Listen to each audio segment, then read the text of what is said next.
कर दो। अब कीर्तन बंद हो गई। भगवान ने पूछा क्या चाहते हो? भक्तों ने कहा कुछ नहीं चाहते। इतना भजन किया क्यों? बोले आपको रिझाने के लिए।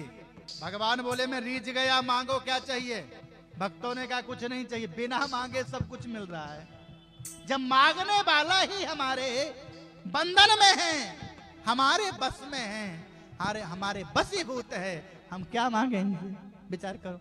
भगवान ने कहा मांगो, मांगना पड़ेगा।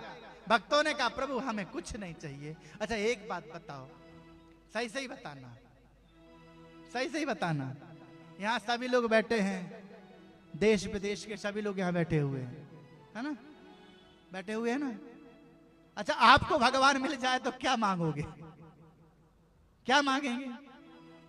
संसारी को जो भगवान मिलता है तो संसारी क्या मांगता है?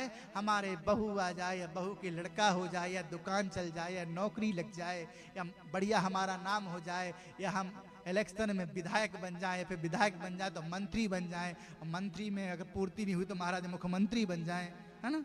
मतलब यही मांगेंगे ना। लेकिन संतों को भगवान मिलते हैं तो संत कहते हैं हमें कुछ नहीं चाहिए, क्योंकि जिससे चाह लगी है वो हमारे हृदय में बैठा है। अब इनसे क्या मांग ले? भगवान ने कहा मांगना तो पड़ेगा, क्योंकि जब भगवान प्रागट्य होकर के आते हैं, जब तक भक्त को कुछ देते नहीं है, भगवान वहां से जाते नहीं है। मैं आया हूं, मैं तुम्हें कुछ दे के जाऊंगा, मांगो। मांगना पड़ेगा। भक्तों ने हाथ जोड़ लिए और हाथ जोड़ के कहा हे मेरे ठाकुर, हे मेरे गोविंद, हे मेरे गोपाल, आपको देना है और आप देना चाहते हो तो मुझे एक वरदान दे दो। कौन सा?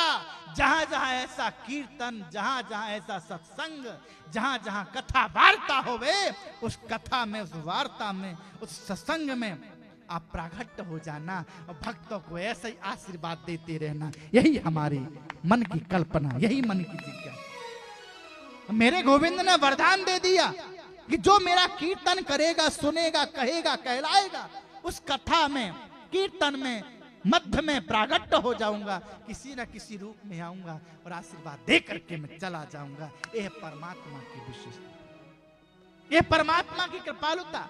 भगवान के नाम से जीव भव सागर से पार हो जाता है। ये ध्यान रखना है, ये ध्यान रखना। पर क्या करना है? हमें परमात्मा के नाम का चिंतन